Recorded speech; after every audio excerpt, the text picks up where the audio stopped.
और अब खबर है यूपी उपचुनाव को लेकर आज जारी हो सकती है बीजेपी की लिस्ट। सभी 9 सीटों पर बीजेपी आलाकमान ने नाम तय कर लिए। सूत्र ऐसी जानकारी दे रहे हैं और आज ये माना जा रहा है कि बीजेपी की ये लिस्ट जारी हो सकती है। 9 में से 8 सीटों पर दलित ओबीसी उम्मीदवार मैदान में पार्टी उतार सकती है, जो सूत्रों के हवाले से जानकारी सामने आ रही है।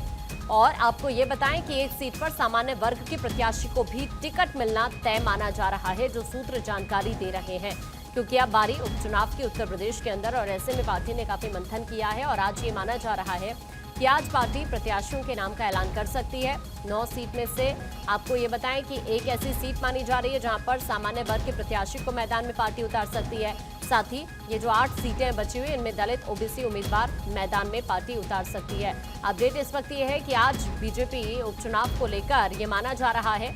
कि प्रत्याशियों का ऐलान कर सकती है और ये जो चुनाव है बहुत अहम बीजेपी के लिए माने जा रहे हैं, क्योंकि कहीं ना कहीं ये चुनाव आगे उत्तर प्रदेश के सियासत को लेकर दशा और दिशा तय करने वाले हैं। आप लगातार देख रहे हैं कि किस तरह से पार्टी के जो उत्तर प्रदेश के बड़े चेहरे हैं वो मंथन लगातार कर रहे हैं। कई मीटिंगें हुई हैं, सीएम योगी ने कई बैठक ली और उसके बाद ये माना जा रहा है कि आज प्रत्याशियों के नाम का ऐलान हो सकता है। नीलेश इस वक्त हमारे सहयोगी हमारे साथ जुड़ रहे हैं। नीलेश, आज हम ये माने कि ये जो 9 सीटें हैं इनको लेकर पार्टी नाम का ऐलान कर सकती है प्रत्याशियों के? बिल्कुल, आपको बता दूं कि भारतीय जनता पार्टी लगातार ये प्रयास कर रही थी कि उत्तर प्रदेश में होने वाले उपचुनाव को लेकर अच्छे प्रत्याशियों का चयन किया जाए, जिसके बाद कई दौर की मीटिंगें चली, जिसके बाद जो है प्रत्याशियों को चयन कर लिया गया और आज जो है भारतीय जनता पार्टी संभावित प्रत्याशियों की घोषणा कर सकती है। क्योंकि उत्तर प्रदेश में हाल ही में संपन्न हुए लोकसभा चुनाव को अगर हम देखें तो कहीं ना कहीं लोकसभा चुनाव के दौरान जिस तरीके से समाजवादी पार्टी ने पिछड़ा, दलित और अल्पसंख्यक की राजनीति करते हुए उत्तर प्रदेश में जो समीकरण था उसको बदलने का काम किया था। इस बार अगर हम भारतीय जनता पार्टी की बात करें तो भारतीय जनता पार्टी भी लगातार प्रयास कर रही है कि दलित और ओबीसी वर्ग के जो वोटर्स हैं उनको पार्टी के साथ जोड़ा जाए और बड़े पैमाने पर उनका जो वोट बैंक है वो भारतीय जनता पार्टी के साथ अगर जुड़ता है तो जाहिर सी बात है कि उत्तर प्रदेश में होने वाले उपचुनाव की सीटों पर भारतीय जनता पार्टी को बढ़त मिलेगी। यही कारण है कि 9 में से 8 सीटों पर दलित और ओबीसी वर्ग के उम्मीदवारों का चयन होना संभावित है। फिलहाल देखना होगा कि भारतीय जनता पार्टी की तरफ से जब प्रत्याशियों की घोषणा की जाती है तो कौन कौन से सीट पर किस उम्मीदवार को उतारा जाता है, क्योंकि लगातार भारतीय जनता पार्टी की कई बैठकें हुई, चाहे वो प्रदेश मुख्यालय पर हुई बैठकें हों या फिर मुख्यमंत्री आवास पर चली बैठकें हों, जिसके बाद अंतिम बैठक दिल्ली में हुई और दिल्ली में भी कई प्रत्याशियों के नाम को लेकर और आज भी लगातार भूपेंद्र चर्चा चौधरी को दिल्ली बुलाया गया। नीलेश, इस तरह की जानकारी मिल रही है। ये हम माने कि आज शाम होते होते शायद लिस्ट बीजेपी के सामने होगी, क्योंकि लग रहा है उत्तर प्रदेश बीजेपी के जो बड़े चेहरे हैं उन्होंने तो तय कर लिया है कि कौन कौन प्रत्याशी होगा मैदान में, लेकिन अब जो फाइनल मोहर है वो आज हम ये मान ले कि पार्टी हाईकमान से मुलाकात के बाद लग जाएगी।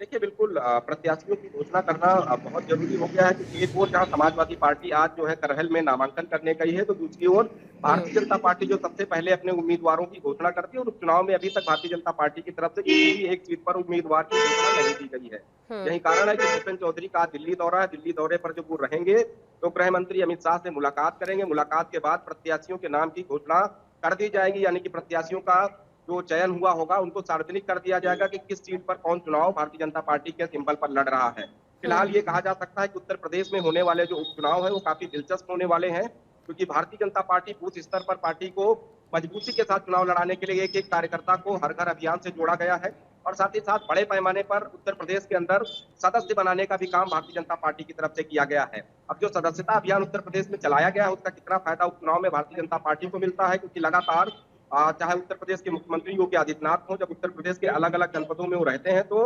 जनहित के लिए जो सरकार की योजनाएं चलाई जाती हैं वो जनता को बताते हुए नजर आते हैं। कल की अगर हम बात करें तो प्रधानमंत्री नरेंद्र मोदी भी काशी की धरती से तमाम बड़ी परियोजनाओं को उत्तर प्रदेश की जनता के लिए उन्होंने समर्पित किया है, लोकार्पण किया है, शिलान्यास किया है। तो ऐसे में उपचुनाव की सरगर्मियां और बढ़ गई हैं, क्योंकि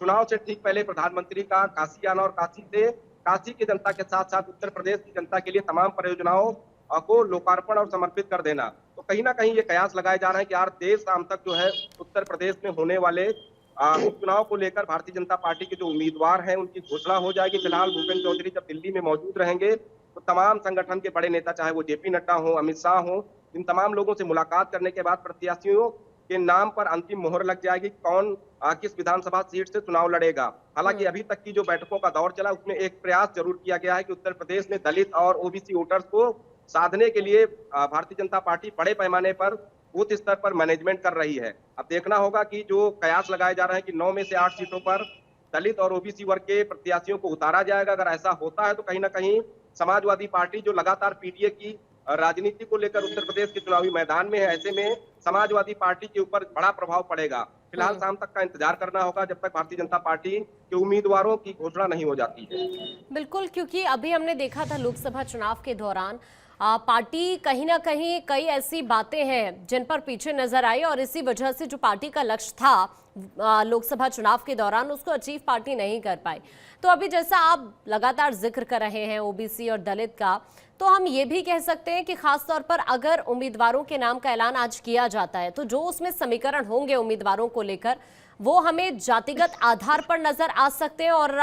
उसी को देखते हुए शायद पार्टी आज जो उम्मीदवारों की घोषणा है वो कर सकती है। देखिए, बिल्कुल उत्तर प्रदेश की जिन 9 विधानसभा सीटों पर उपचुनाव होने वहां पर सबसे पहले जाति समीकरण भारतीय जनता पार्टी देखेगी, उसके बाद क्षेत्रीय समीकरण क्या कहता है, राजनीतिक दलों की वहां पर कौन से राजनीतिक दल की पकड़ मजबूत है, उन तमाम चीजों को देखते हुए उम्मीदवारों की घोषणा की जाएगी। कहीं ना कहीं जिस तरीके से लोकसभा चुनाव में समाजवादी पार्टी और कांग्रेस ने मिलकर उत्तर प्रदेश में चुनाव लड़ा, जिसका खामियाजा भारतीय जनता पार्टी को भुगतना पड़ा, ऐसे में भारतीय जनता पार्टी उपचुनाव में कोई कसर छोड़ना नहीं चाहती और एक एक चीज पर जो है एनालिसिस करने के बाद ही प्रत्याशियों के नाम की घोषणा होगी। फिलहाल ये कहा जा सकता है कि 9 में से 8। ठीक है नीलेश, मैं आपके पास अभी वापस लौट रही हूँ, कुछ और खबरों पर भी आपसे अपडेट लेंगे।